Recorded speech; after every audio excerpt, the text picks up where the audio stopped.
कहानी की शुरुआत में हमें हमारे मेन कैरेक्टर मिनाटो और उसके ग्रैंडफादर को दिखाया जाता है। मिनाटो यहाँ पर गॉड को ऑफरिंग रखता है, लेकिन एक स्पिरिट लड़की स्वीट को ले लेती है। मिनाटो उसे नोटिस करता है और डर जाता है कि भाई आखिर ये क्या है। तो फाइनली तुम उनको देख पा रहे हो, लगता है कि तुम सिर्फ अच्छे वालों को ही देख सकते हो। दादाजी वो छोटी लड़की कौन है? वो एक जाशिकी वाराशी है, एक हाउस स्पिरिट। वो यहाँ पर मुझसे भी पहले से रहती है। वो तुम्हारे स्नैक्स को ले लेती है, तो इससे गुस्सा मत हो, ठीक है? अगर उसे कुछ चाहिए होगा तो एक अच्छे बच्चे की तरह दे देना। ठीक है दादाजी। मिनाटो तुम वो देख सकते हो जो दूसरे लोग नहीं देख सकते। एक दिन तुम्हारी ये पावर तुम्हें हेल्प करेगी। इसके बाद हमें काफी साल बाद दिखाया जाता है, जहाँ पर मिनाटो एक टाउन में आया होता है। चिट्ठी पे अपने नए घर का पता ढूंढते हुए मिनाटो आगे बढ़ रहा होता है। तब एक बंदा उसे देखता है और वो मन में कहता है कि पता नहीं वो कौन है, मैंने उससे पहले यहाँ पर कभी नहीं देखा। खैर मिनाटो यहाँ पर अपने घर के पास आ जाता है, लेकिन उसे यहाँ पर कुछ इविल महसूस हो रहा होता है। हालांकि मिनाटो को लग रहा होता है कि शायद से उसे हेलुसिनेशन हो रहा है। जैसे ही मिनाटो दरवाजे को ओपन करने के लिए जाता है, उसका पेपर दरवाजे को हिट हो जाता है और मिनाटो की हैंडराइटिंग से पूरी स्पिरिट तुरंत ही खत्म हो जाती है। मिनाटो भी इसे एहसास करता है, तभी जोर से हवा आती है और पेपर उड़ के एक माउंटेन पे आ जाता है। और यहाँ भी जो इविल स्पिरिट होती है, मिनाटो की राइटिंग उससे खत्म कर देती है। तभी हम देखते हैं कि इस पेड़ के अंदर भी कोई है। यहाँ पर मिनाटो अपने न्यू घर में सेट होने की तैयारी का सोचता है, लेकिन उससे पहले मिनाटो देखता है कि घर के अंदर के साइड में एक काफी बड़ा गार्डन भी है। हालांकि अभी बिल्कुल भी क्लीन नहीं होता। आगे मिनाटो नोट बनाता है कि उसे क्या क्या करना है, जैसे कि कार्ड बॉक्स को क्लीन करना, वैक्यूम, बाथरूम को क्लीन करना और एंट्रेंस को भी क्लीन करना। गार्डन को वो कल 9 बजे क्लीन करने का सोचता है। साथ ही कल दोपहर उसके पैकेज भी आने वाले हैं। मिनाटो को उसकी मॉम का कॉल आता है, जहाँ पर वो उसे पूछते है कि वो सेफली पहुंच गया ना। मिनाटो हाँ कहता है। आगे मिनाटो की मॉम बताती है कि ये घर मिनाटो के पापा के एक दूर के रिश्तेदार का है। उन्होंने अपने रिटायरमेंट के बाद यहाँ रहने के लिए इस घर को बनाया था, लेकिन वो मर चुके हैं। अब 2 सालों से यहाँ पर कोई भी नहीं रहता। मिनाटो अपनी मॉम से पूछता है कि ये घर इतना अच्छा है तो क्या किसी ने इसे खरीदना नहीं चाहा। मिनाटो की मॉम बताती है कि कुछ बायर आए थे, लेकिन पता नहीं क्या कारण था, उन्हें सभी ने इस घर को खरीदने के लिए मना कर दिया। यकीनन इसका कारण ये इविल स्पिरिट ही होंगी। खैर लेकिन यहाँ पर मिनाटो की हैंडराइटिंग से ये बिल्कुल भी बच नहीं पाती। थोड़ी देर बाद मिनाटो यहाँ पर घर को पूरा क्लीन कर देता है। अगले दिन गार्डनर आके यहाँ पर गार्डन को पूरा क्लीन कर देता है। क्या बात है, आपने तो गार्डन को पूरा मस्त सही ट्रांसफॉर्म कर दिया है। अरे ये तो कुछ भी नहीं है, वैसे उस जगह पे कुछ प्लांट करना चाहिए। वो जगह काफी एम्प्टी लग रही है। हाँ ये है, पर मैं यहाँ पर टेम्पररी आया हूँ, इसलिए मुझे ज्यादा चीजों को चेंज नहीं करना चाहिए। तभी हम देखते कि इस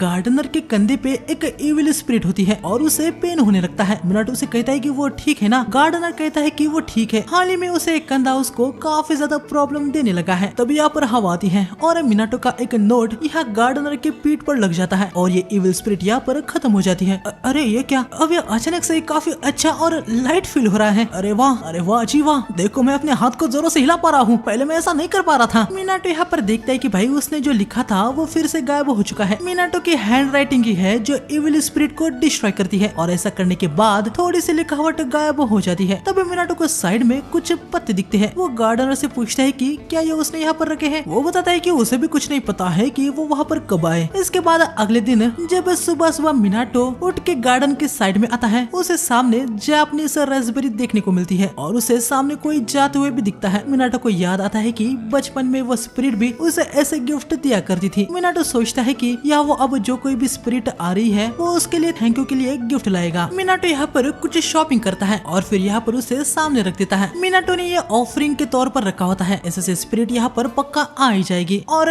ऐसा ही होता है। हम देखते हैं कि खाने की खुशबू से स्पिरिट यहाँ पर आ जाती है। मैं अंदर आ रहा हूँ। एक डॉग जो बात भी कर सकता है? मैं कोई भी डॉग नहीं हूँ, मेरा नाम यामागामी है। मैं नेबर माउंटेन का गॉड हूँ। एक गॉड? हाँ ठीक है, मैं तुम्हें यामागामी सान कहूंगा, चलेगा? वैसे तुम मुझे देख के हैरान नहीं हुए? मिनाटो भाई इसके लिए माफी मांगता है। यामागामी कहता है कि मिनाटो अजीब ही है। आगे यकीनन मिनाटो को पता चल गया होता है कि वो गिफ्ट यामागामी ला रहा था। फेवर रिटर्न करने के लिए मिनाटो दिखाता है कि ये सब उसने यामागामी के लिए लाया है। यामागामी सबसे पहले मीट को खाता है, जो कि उसे बहुत ही अच्छा लगता है। मिनाटो थोड़ी वाइन देने के लिए जा रहा होता है, पर यामागामी कहता है कि अभी वो अपने पूरे स्ट्रेंथ पे नहीं है, तो उसे पहले वाटर चाहिए। मिनाटो वाटर देता है और सरप्राइजिंगली यामागामी को ये वाटर काफी अच्छा लगता है। उसे लगा नहीं था कि उसके माउंटेन की स्प्रिंग के वाटर जितना ये अच्छा होगा, लेकिन ये वाटर उसे आराम से टक्कर दे रहा होता है। ये सुन के मिनाटो को भी अच्छा लगता है। तुम एक लाइफ सेवर हो, तुम्हारा शुक्रिया। मैं कुछ समझा नहीं। यामागामी बताता है कि जब वो वीक था तो इविल इधर उधर फैले हुए थे। मिनाटो के हैंडराइटिंग ने इविल को पूरा एग्जॉसिस्ट कर लिया। क्या मेरी हैंडराइटिंग? अच्छा, तो इस वजह से ही वो गायब हो रही थी। तभी हम देखते कि गार्डनर यहाँ पर आता है। वो मिनाटो को बताता है कि अपना वो एक टूल कल यहीं पर भूल गया था। मिनाटो यहाँ पर बहुत ही ज्यादा पैनिक हो जाता है कि गार्डनर यामागामी को देख लेगा, लेकिन गार्डनर अपना टूल लेके यहाँ से निकल जाता है। यामागामी मिनाटो को बताता है कि उसके अलावा उसे कोई भी नहीं देख सकता। तभी मिनाटो देखता है कि वाटर खत्म हो गया है। वो पूछता है कि क्या यामागामी को और चाहिए? वो हाँ कहता है। मिनाटो वाटर देता है, लेकिन इस वाटर को पीने के बाद यामागामी का पूरा शरीर थर-थर हो जाता है। मिनाटो बताता है कि ये एक स्पार्किंग वाटर है। खैर, यामागामी को ये भी अच्छा लगा होता है। मिनाटो आगे पूछता है कि उसके हैंडराइटिंग में पावर क्यों है, लेकिन इसके बारे में यामागामी को भी कुछ पता नहीं होता। वो बस मिनाटो से पूछता है कि क्या किसी ने पहले कभी मिनाटो के हैंडराइटिंग की तारीफ की? मिनाटो बताता है कि हाँ, बस एक बार। जब वो बच्चा था तो उसने स्कूल के असाइनमेंट के तौर पर एक नेम प्लेट बनाया था। मिनाटो की फैमिली हॉट स्प्रिंग इन चलाती है, तो उसने इनके नेम और उसके फादर के नेम प्लेट को बनाया था। लेकिन एक दिन एक मिस्टीरियस कस्टमर आ जाता है और उसने मिनाटो से पूछा था कि क्या सच में उसने इनको बनाया है? मिनाटो हाँ कहता है। बंदा मिनाटो से कहता है कि वो इसे कभी ना उतारे और अपने घर के लिए भी वो एक ऐसा बना ले। वैसे उसने मिनाटो से ये भी कहा था कि अगर वो उस बंदे के लिए भी एक बनाता है तो उसके लिए वो मिनाटो को पैसे भी देगा। पक्का वो भी चीजों को देख पाता होगा। उसके बाद से नेम प्लेट बनाना मेरी हॉबी बन गई, इसलिए इस घर के लिए भी मैंने ऑलरेडी बना दिए हैं। यामागामी को ऑलरेडी उससे पावर दिखाई देने लगती है। वो मिनाटो से कहता है कि वो इनको तुरंत लगा दे। मिनाटो यहाँ पर घर के सामने और पीछे इनको लगा देता है और तभी हम देखते हैं कि यहाँ पर घर के चारों तरफ एक बैरियर बन जाता है। यामागामी सान, ये क्या था? एक बैरियर फॉर्म हो चुका है। अब कोई भी एविल चीज इस घर के आसपास भी नहीं आ सकती। क्या मेरा नेम प्लेट इतना पावरफुल है? तुम्हारी पावर बहुत ही ज्यादा रेयर है। अगर तुम उससे अवेयर होके उसे और भी मजबूत करते हो तो तुम्हें ग्रेट पावर मिलेगी। आगे हमें कुछ दिन बाद दिखाया जाता है यामागामी का अब मिनाटो के घर रेगुलरली आना जाना हो रहा होता है। आज मिनाटो ने यामागामी को स्वीट्स दिए होते हैं जो कि उसे बहुत ही पसंद आते हैं। तभी अचानक से यामागामी ग्लो होने लगता है। मिनाटो पूछता है कि ये क्या हो रहा है? यामागामी बताता है कि यह सब मिनाटो की मेहरबानी से है। मिनाटो उसे रिस्पेक्ट दिखा रहा है, उस वजह से वो ऐसे ग्लो हो रहा है। मिनाटो और थोड़ी रिस्पेक्ट दिखाता है और यामागामी और भी ज्यादा ग्लो होने लगता है। इसके बाद हमें हारिमा को दिखाया जाता है जो कि एक चैंटिंग करके उसके ऊपर जो दो इविल स्पिरिट अटैक करने के लिए आ रहे होते हैं उनको बैरियर लगा के एग्जॉसिस्ट कर देता है। लेकिन एक स्पिरिट यहाँ से भाग जाता है। बंदा उसे खत्म करने के लिए जाता है, लेकिन तभी उसे सामने मिनाटो दिखता है। मिनाटो अपना चुपचाप जा रहा होता है। हारिमा पैनिक हो जाता है कि उसे कुछ हो न जाए, लेकिन इविल स्पिरिट जैसे ही मिनाटो से टकराती है वो तुरंत ही एग्जॉसिस्ट हो जाती है। ये देखने के बाद हारिमा बहुत ही ज्यादा हैरान हो जाता है कि एक स्ट्रॉन्ग स्पिरिट ऐसे कैसे खत्म हो सकती है। हम देखते हैं कि यहाँ पर एक और भी नीचे गिरता है। हारिमा मिनाटो के पास आके उसे पूछता है कि वो ठीक तो है ना। हालांकि यहाँ पर मिनाटो भाई अपनी एक दूसरी चिंता में होता है। जो कुछ उसने लिखा था वो सब कुछ गायब हो चुका होता है। मिनाटो भाई बिना सेंस के हारिमा से पूछता है कि उसे क्या लगता है कि यहाँ पर क्या लिखा होगा। हारिमा कहता है कि वो तो कुछ भी हो सकता है। तभी मिनाटो बताता है कि वो वीकेंड में उसको बाहर फेंकने के लिए यूज किया जाता है। ये सुनने के बाद अब हारिमा समझ जाता है कि मिनाटो को ट्रैश बैग चाहिए होते हैं और हाँ उसे वही चाहिए होते हैं। मिनाटो हारिमा से पूछता है कि वो उसे कहाँ पर मिल सकती है। हारिमा बताता है कि साइड वाली दुकान में। मिनाटो थैंक्स कह के वहाँ पर निकल जाता है। यहाँ पर हारिमा मन में कह रहा होता है कि आखिर ये बंदा कौन है। इसके बाद हमें उसी ऑर्ब को दिखाया जाता है जो कि पता नहीं कहीं पे जा रहा होता है। अगले दिन यामागामी यहाँ पर गार्डन को पूरा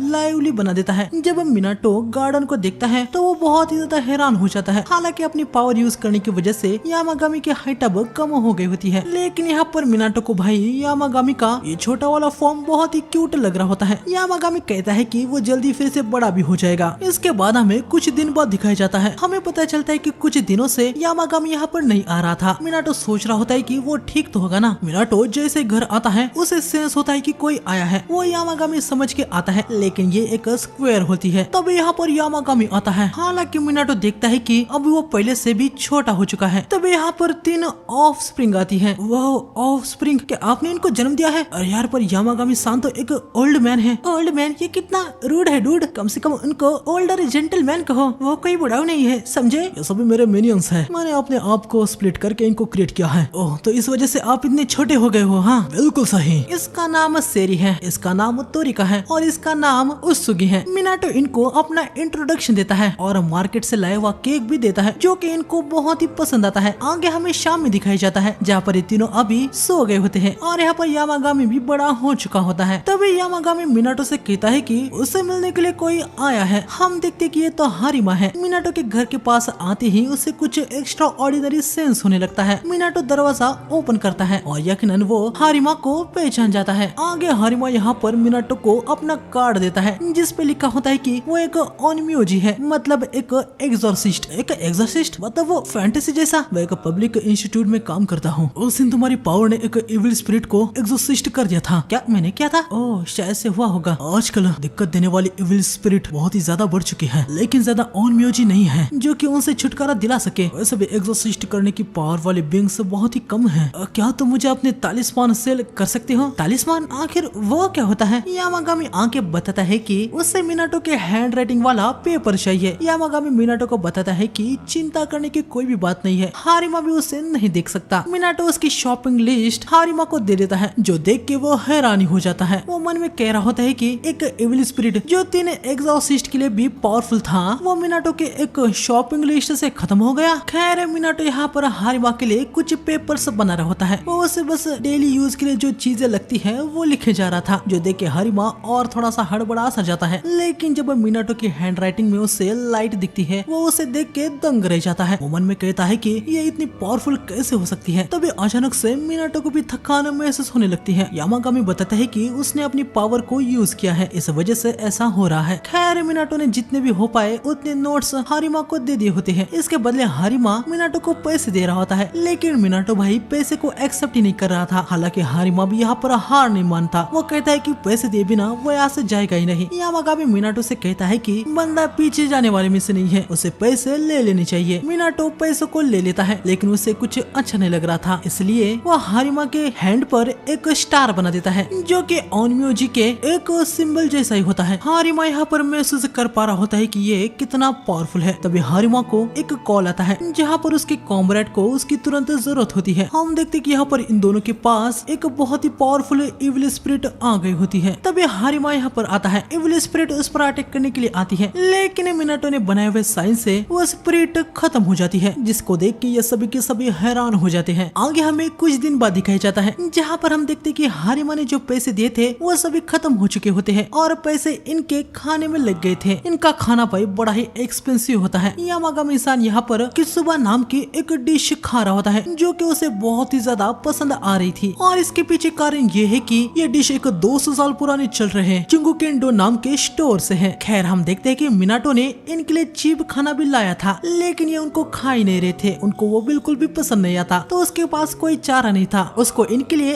एक्सपेंसिव फूड लाना पड़ रहा होता है। आगे मिनाटो पार्ट टाइम जॉब करने का सोचता है, लेकिन उसे देखने को मिलता है कि पार्ट टाइम जॉब करने के बाद भी वो इतने पैसे नहीं कमा पाएगा जिससे उनका पेट भर सके। तभी मिनाटो को यहाँ पर एक राफ्लेस दिखता है। यह वही लक गेम है, पहले टिकट लेना है फिर अपना लक आजमाना है। लकी रहे तो इनाम तगड़ा मिलता है। मिनाटो यहाँ पर ट्राई करता है और भाई उसे फर्स्ट प्राइज मिल जाता है, जो कि 1 लाख एन का वाउचर है। ये सुनने के बाद भाई मिनाटो हैरानी हो जाता है। इसके बाद मिनाटो सीधा एक लिक्वर शॉप में यामागामी के लिए कुछ वाइन खरीदने के लिए आता है। तभी हम देखते हैं कि इस शॉप की 333 सालगिरह चल रही होती है और 333rd पर्सन को ये लोग फ्री में लिक्वर देने वाले होते हैं। और मिनाटो है भाई वो 333rd कस्टमर होता है, उसे स्पेशल साके गिफ्ट मिल जाता है। इसके बाद मिनाटो सीधा घर आता है। हम देखते हैं कि वो बहुत कुछ जीत गया होता है। उसे कुछ समझने आ रहा होता है कि ये सब कैसे हो गया। उसे लग रहा होता है कि क्या ये कोई कोइंसिडेंस है या फिर कुछ और सीन है। वो लगातार आज बस जीत ही रहा होता है। वो यामागामी से पूछता है कि क्या ये उसकी पावर है। यामागामी बताता है कि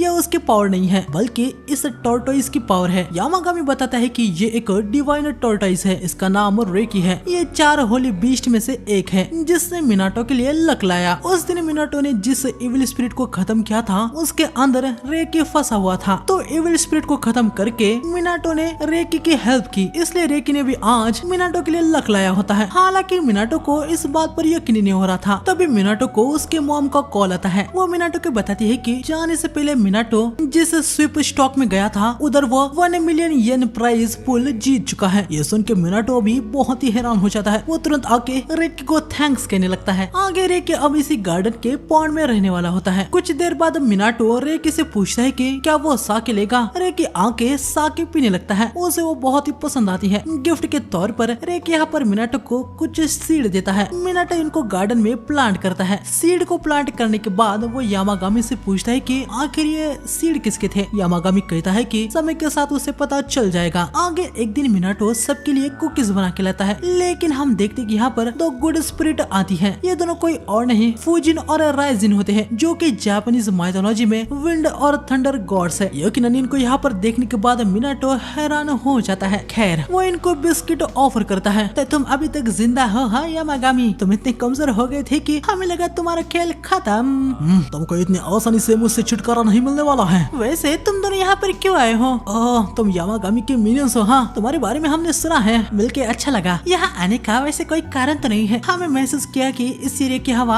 आसानी से कंट्रोल में आ रही है, इसलिए हम यहाँ पर आ गए। तभी इनको यहाँ पर रेक जो वाइन पी रहा होता है वो दिखती है और इनको वो बड़ी टेस्टी लग रही होती है। मिनाटो पूछता है कि क्या उनको भी वो चाहिए?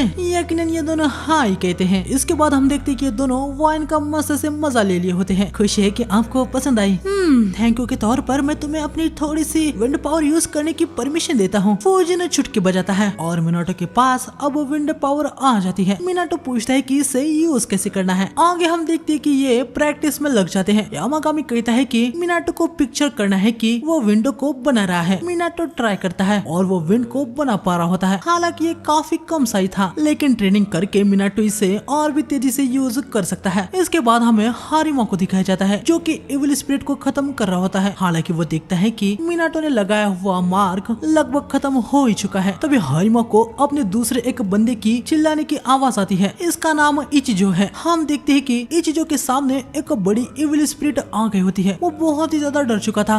तुम मेरी पार्टनर हो ना, वहाँ पर वैसे खड़ी क्या कर रही हो? हाँ आओ मेरी हेल्प करो। हालांकि लड़की कुछ भी नहीं करती और इविल यहाँ पर हमला कर देता है, लेकिन हारिमा आके मिनाटो ने दिए हुए मेमो से उसे खत्म कर देता है। इचिजो यहाँ पर इसे देख लेता है। हारिमा अपने साथी के साथ यहाँ से निकल जाता है। ओए होरिकावा, हारिमा जो शॉपिंग मेमो यूज कर रहा है, इसके बारे में तुम्हें कुछ पता चला क्या? हाँ मुझे नहीं पता, बस मुझे इतना पता है कि उसे हाल ही में वो कहीं से मिला है, लेकिन मेरे पास कुछ डिटेल्स नहीं है। हाँ बेवकूफ कहीं की, तुम एकदम यूजलेस हो। इतनी आकड़ किस बात की दिखा रहे हो? हाँ जब देखो तब हारिमा से मुकाबला करते रहते हो। सबको पता है कि वो तुमसे बेहतर है। हाँ तुम्हारी हिम्मत कैसे? लड़की हाथ से निकल जाती है। अरे माँ, चाहे कुछ भी हो मैं तुमसे हारूंगा नहीं। आगे हमें कुछ दिन बाद दिखाया जाता है, जहाँ पर हम देखते हैं कि रेन हो चुकी होती है। यामागामी मिनाटो से कहता है कि ये एक सैक्रेड ग्राउंड है, तो रेन यहाँ पर आने के बाद भी इस सैक्रेड ग्राउंड में उसका कोई असर नहीं होने वाला। तो भी मिनाटो यहाँ पर उस दिन लगाए हुए प्लांट के पास आता है। वो देखता है कि अभी ये अचानक से ही काफी बड़ा हो चुका है। यामागामी बताता है कि वो ट्री भी सैक्रेड है, उसे कुजुनो की या कैम्फर ट्री कहते हैं। थोड़ी देर बाद मिनाटो यामागामी को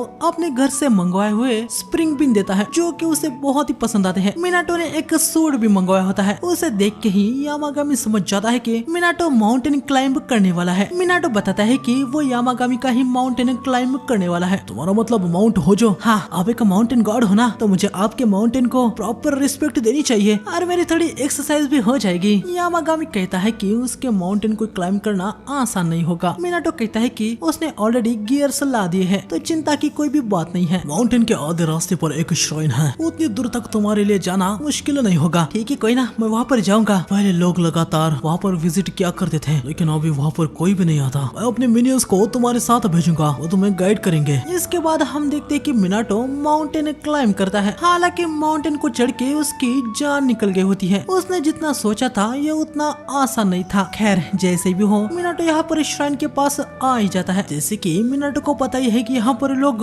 वर्शिप करने के लिए आते थे, इसलिए उसने सोच लिया था कि वो इस श्राइन को क्लीन करेगा। ये तीनों भी मिनाटो की हेल्प करने लगती है। क्लीनिंग करने के बाद ये सभी खाना खा रहे होते हैं, लेकिन तभी फॉरेस्ट से एक आवाज आती है। ये तीनों तुरंत उधर की तरफ निकल जाती है। मिनाटो भागते हुए यहाँ पर आता है और उसे देखने को मिलता है कि यहाँ पर एक इविल स्पिरिट है। बस इतना ही नहीं, वो इविल स्पिरिट किसी को पजेस भी की है। तोरिका बताती है कि ये पूरा ही एरिया इम्प्योरिटी से भरा हुआ है, लेकिन मिनाटो को ये दिख नहीं रहा था। उसे बस गुड़ चीजें ही दिखती है। हालांकि वो इविल स्पिरिट को देख सकता है। मिनाटो अपने नोटपैड को लेकर आया होता है। वो उसे इविल स्पिरिट पे लगाने के लिए जाता है, लेकिन वो अटैक कर देता है। मिनाटो पीछे हो जाता है। अरे यार मैं क्या करूँ, ये इविल स्पिरिट तो पास ही नहीं आने दे रहा। अरे हाँ, एक तरीका है। मिनाटो अपने नोट्स को फाड़ के हवा में फेंक देता है। फिर इसके बाद विंड पावर का यूज करके उनको इविल स्पिरिट की तरफ कर देता है। स्पिरिट यहाँ पर खत्म हो जाती है और ऑर्ब के अंदर जो गुड स्पिरिट था वो भी बाहर आ जाता है, लेकिन वो यहाँ से भाग जाता है। वाह, वो तो काफी फास्ट था, फ्लैश की तरह यहाँ से फटाक से वो भाग गया यार। जो भी हो, लेकिन सब कुछ ठीक हो गया। घर आने के बाद मिनाटो यामागामी को सब कुछ बता देता है। श्राइन क्लीनिंग के लिए यामागामी मिनाटो को थैंक्स कहता है और आगे बताता है कि मिनाटो को जो वहाँ पर दिखा था उसके बारे में उसे जल्द ही पता चलने वाला है। खैर तभी मिनाटो नोटिस करता है कि सैक्रेड ट्री ग्रो ही नहीं हो रहा। मिनियंस बताते हैं कि सैक्रेड ट्री अलग है, उसके रूल्स अलग होते हैं। मिनाटो को चिंता करने की कोई जरूरत नहीं है। तभी रे की आंखें मिनाटो को इशारा करता है कि दरवाजे पे कोई आया है। दरवाजे के पास आने के बाद मिनाटो देखता है कि ये तो एक छोटा सा ड्रैगन है। अंदर आने के बाद मिनाटो को पता चलता है कि ये रेकी का फ्रेंड है और 4 होली बीस्ट में से एक है। इसका नाम ओरियो है। तभी ओरियो यहाँ पर सैक्रेड ट्री के पास आके चिल्लाता है। हम देखते कि यहाँ पर काले बादल आने लगते हैं और बारिश होने लगती है। नॉर्मल रेन यहाँ पर बैरियर की वजह से अंदर नहीं आती, लेकिन ये स्पेशल रेन जो सैक्रेड ट्री पर पड़ती है उसकी वजह से वो बहुत ही तेजी से पूरा ग्रो ही हो जाता है। ओरियो आके मिनाटो से कुछ कहने की कोशिश करता है। वैसे ये जो बीस्ट है वो यामागामी की तरह डायरेक्टली बात नहीं कर सकते। तोर का आंखें मिनाटो को बताती है कि ओरियो यहाँ पर पाउंड में रहना चाहता है। यकीनन मिनाटो को इससे कोई भी प्रॉब्लम नहीं होती। इसके बाद हम देखते कि मिनाटो ने भाई वाइन यहाँ पर ओरियो को भी दे दी होती है और ये भी बहुत नशेड़ी होता है। खैर तभी यामागामी मिनाटो से कहता है कि ओरियो उसका शुक्रगुजार है। क्या मेरा? पर क्यों? तुम्हें वो ओनिमोजी याद है? हाँ हरिमासान याद है ना। जब ओरियो इविल स्पिरिट से पजेस था